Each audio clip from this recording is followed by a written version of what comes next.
औज़ुबिल्लाहिमिनश्शैतानिर्रजीम बिस्मिल्लाहिर्रहमानिर्रहीम। उम्मीद है आप सब खैरियत से होंगे और हम आज आपके सामने प्रेजेंट करेंगे एक बहुत ही अहम और बहुत ही मुफीद टॉपिक जो हमारे लाइफ में बहुत ही अहमियत की हामिल है। Structure of heart and the activities of heart आज हम डिस्कस करेंगे। तो सबसे पहले हम स्टार्ट करेंगे स्ट्रक्चर ऑफ द हार्ट।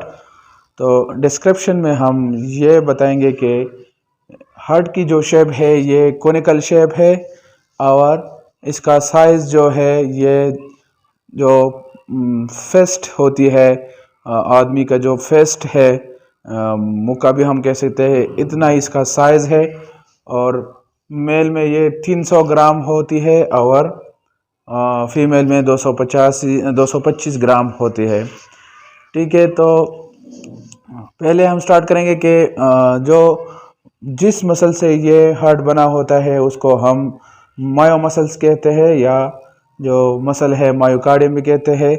ये मसल जो है एक टाइप है कार्डियक मसल्स का जो इनवॉलंटरी एक्शंस करती है, जो बॉडी के अनकॉन्शियस में होती है, कॉन्शियस में नहीं होती। ठीक है, इनवॉलंटरी मसल है और ये अपनी जो एक्टिविटी है डे एंड नाइट कंटिन्यू रखती है। ठीक है, कंट्रैक्शन और रिलैक्सेशन हमेशा डे एंड नाइट बगैर किसी तातुल के जारी रहती है। तो सबसे पहले हार्ट जो है ना, इसमें 4 चैम्बर्स है, राइट एट्रियम और लेफ्ट एट्रियम और राइट वेंट्रिकल और लेफ्ट वेंट्रिकल। तो इसको हम 2 साइड में भी डिवाइड कर सकते हैं, राइट साइड और left side.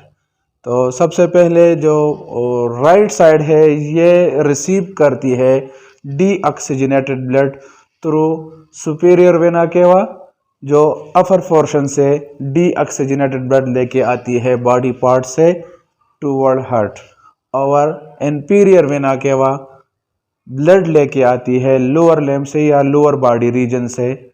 Inferior vena cava लेके आती है डीऑक्सीजनेटेड ब्लड और ये यहाँ राइट एट्रियम में आती है सबसे पहले। तो राइट एट्रियम जब ब्लड रिसीव करता है तो ये इसकी कंट्रैक्शन हो जाती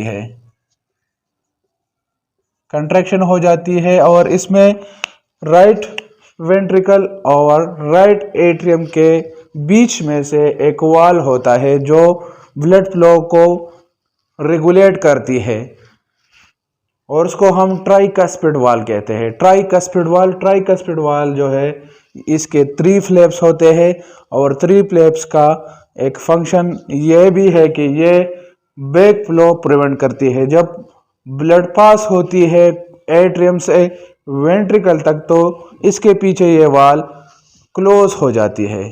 ठीक है, डीऑक्सीजनेटेड ब्लड वापस नहीं आती, वन डायरेक्शन में फ्लो करते हैं। आगे ये जब राइट वेंट्रिकल ब्लड पास करेगा डीऑक्सीजनेटेड ब्लड लंग्स को ब्लड पास करेगा फॉर फिल्ट्रेशन, सफाई करने के लिए, कार्बन डाइऑक्साइड को निकालने के लिए और ऑक्सीजन को कैप्चर करने के लिए। ये लंग्स तक ब्लड लेके जाएंगे 2 वेसल्स पे। पल्मोनरी आर्टरी ब्लड लेके जाएगी डीऑक्सीजनेटेड ब्लड लंग्स को, वहां पे कैपिलरीज होंगे, कैपिलरीज में एक्सचेंज ऑफ मटेरियल्स होगी। एक्सचेंज ऑफ मटेरियल्स में हम यहाँ डिस्कस करेंगे सिर्फ कार्बन डाइऑक्साइड और ऑक्सीजन। जो डीऑक्सीजनेटेड ब्लड है ये इसकी एक्सचेंज हो जाएगी लंग्स में, कैपिलरीज में। कार्बन डाइऑक्साइड ये टिश्यूज में जाएंगे जहां पे लंग्स की टिश्यूज है। ठीक है, और टिश्यूज से जो हमने गैसियस एक्सचेंज के थ्रू ऑक्सीजन लिया है तो ऑक्सीजन मिक्स हो जाएगा ब्लड के साथ, आरबीसी के साथ, और ये फ्लो करेगा पल्मोनरी वेन में और लेके जाएंगे ये यहाँ पे जो लेफ्ट वेंट्रिकल्स और लेफ्ट एट्रियम में है, तो वहाँ पे उसकी कंट्रैक्शन और रिलैक्सेशन होगी। ठीक है, इसमें लेफ्ट एट्रियम में और लेफ्ट वेंट्रिकल दरमियान में कौन सी वाल होती है? बाइकस्पिड वाल होती है। बाइकस्पिड वाल कौन सी जो ब्लड है ये ऑक्सीजनेटेड ब्लड को पास करेगी वेंट्रिकल्स को, और वेंट्रिकल्स कंट्रैक्ट होंगे और ये पास करेगी आयोटा।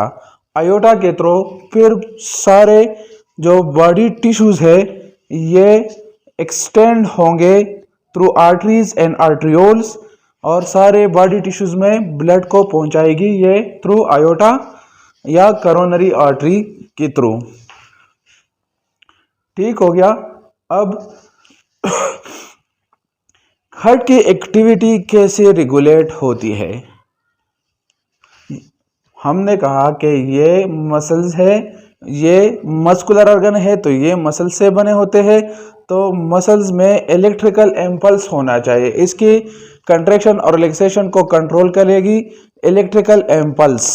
तो इलेक्ट्रिकल इम्पल्स कहाँ से आएगा? इलेक्ट्रिकल इम्पल्स बाहर से नहीं आएगा। इसमें जो हमने नोट किया हुआ है एसए नोड और एवी नोड, तो SA node special pacemaker cells है जो राइट एट्रियम के टॉप राइट पे प्रेजेंट होते हैं। यहां से जनरेट करेंगे इलेक्ट्रिकल इम्पल्स।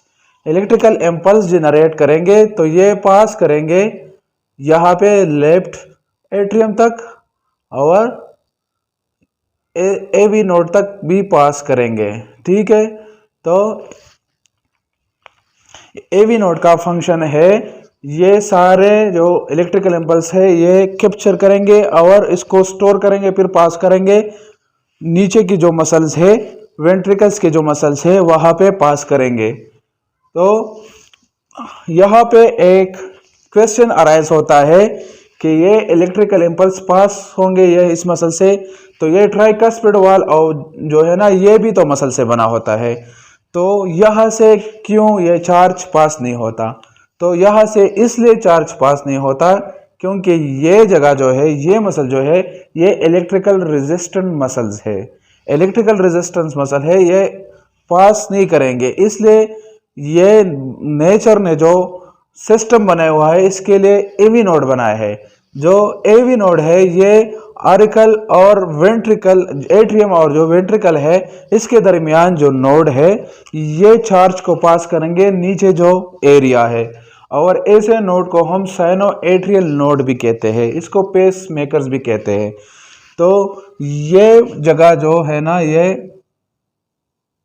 चार्ज को इकट्ठा करेंगे और थोड़ी देर के लिए यह एक्टिविटी, हार्ट की एक्टिविटी थोड़ी सी टाइम के लिए, सेकंड्स के लिए स्टॉप होती है क्योंकि ये सारे चार्ज को इकट्ठे करते हैं, और फिर पास करेंगे बंडल ऑफ हिस।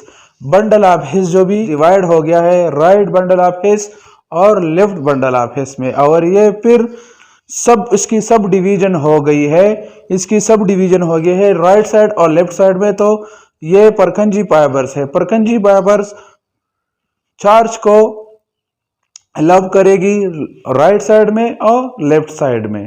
ठीक हो गया। ये इसकी हार्ट एक्टिविटीज कौन कंट्रोल करता है? SA node, AV node, bundle of His और परखंजी फाइबर्स। ये जब इसकी कंट्रैक्शन हो जाती है लेफ्ट वेंट्रिकल्स की, ऑक्सीजनेटेड ब्लड की जब कंट्रैक्शन हो जाती है तो हार्ट में दो कंट्रैक्शन होती है और एक रिलैक्सेशन होती है। जो एट्रियल कंट्रैक्शन है ये 0.1 सेकंड के लिए होता है। कितने सेकंड के लिए होता है? 0.1 सेकंड के लिए। और जो वेंट्रिकल की कंट्रैक्शन है ये 0.3 सेकंड के लिए होता है, और जो रिलैक्सेशन है वो 0.4 सेकंड के लिए होता है। तो ये 1 कार्डिक साइकिल जो है ना ये कितना टाइम लेता है? 0.8 सेकंड। सही हो गया। अब जो पल्मोनरी वेन और पल्मोनरी आर्टरी है, बेसिकली जो आर्टरी है इसकी डिफिनीशन में हम यही कह सकते हैं कि आर्टरी जो है ये हार्ट से ब्लड को लेके बॉडी टिश्यूज में फ्लो करती है, लेके जाती है। तो यहाँ पे हमने पल्मोनरी आर्टरी लिखा है, आर्टरी वही है लेकिन यहाँ पे इसकी फंक्शन डिफरेंट है।